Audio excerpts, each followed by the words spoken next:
The Savannah City Council will vote to decide if a homeless shelter and transitional housing can be built on this property. The proposed site is 1 block from an elementary school, and it's the site of the largest slave auction in American history, known as the Weeping Time.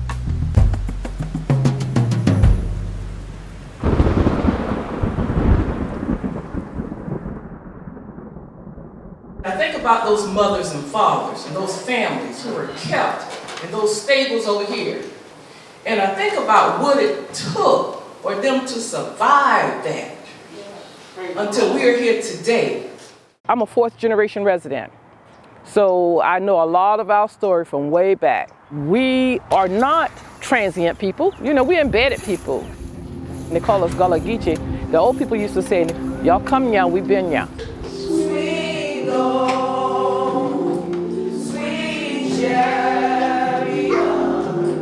Back in 1859, these Weeping Time slaves were sold for $300,850. In today's amounts, that would be $10 million. The committee has been pushing for several years to get a memorial built. We are really thinking that we're going to be able to build our, memorial that's a permanent commemoration. WTOC Investigates team continues to follow a controversial proposal before Savannah City Council to move the Salvation Army's homeless shelter to West Savannah. The Salvation Army says it would allow them to house nearly twice as many people 24 hours a day. To say, I don't want those folks in my neighborhood, just kind of sinks my heart a little bit. Major Paul Egan is the commanding officer for the Salvation Army of Savannah. 8 o'clock in the morning, those people are forced to leave. And some may have jobs, but the rest, they wander. We have a school there, and the children walk past there daily, going to and from school. They want to bring in a homeless population on top of a single-family community. We want to keep our single-family community integrity. So we're saying no thank you, but we will help you find another more compatible site like Dooley Avenue. The city owns the property. It's like 9-point-some acres, and it's near where a state transitional shelter has been for many, many years. It doesn't abut a neighborhood. It's no significant sacred ground.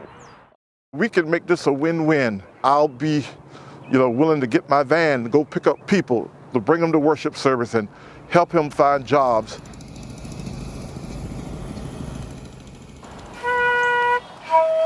If your neighborhood is thriving, if you have a measure of wealth, that's by design. And conversely, if your neighborhood is failing, if you are a low-wealth, marginalized, fragile community like West Savannah, that too is by design.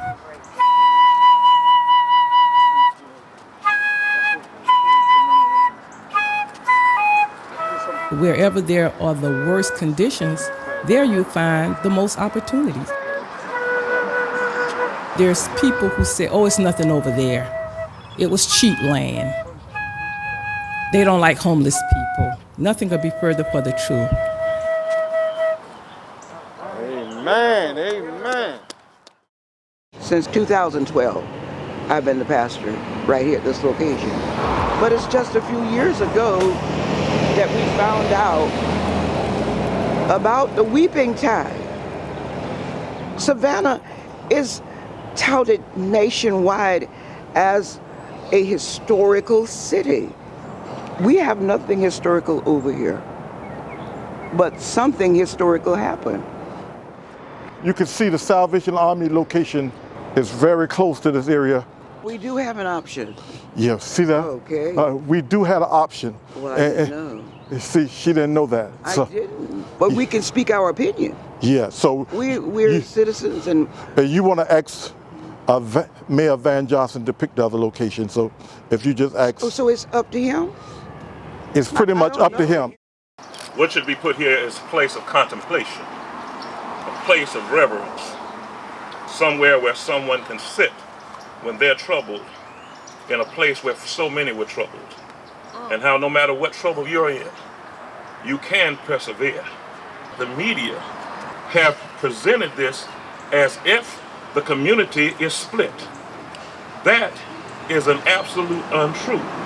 City Council of Savannah has 7 out of 9 whose family were former slaves. Amen.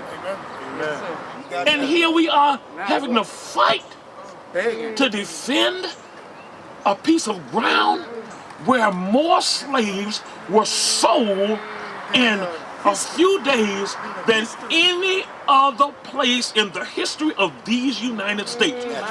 We will not allow this ground to be desecrated, not on our watch. So this plan to build a new shelter is not final. City Council has plans to discuss and possibly vote on this issue on Thursday. Alderwoman Lanier is encouraging people in the community to do their research. Everyone should have heard about this development because it stands to change the character and the culture of this community completely. We're designing for negative outcomes, and the people are crying out.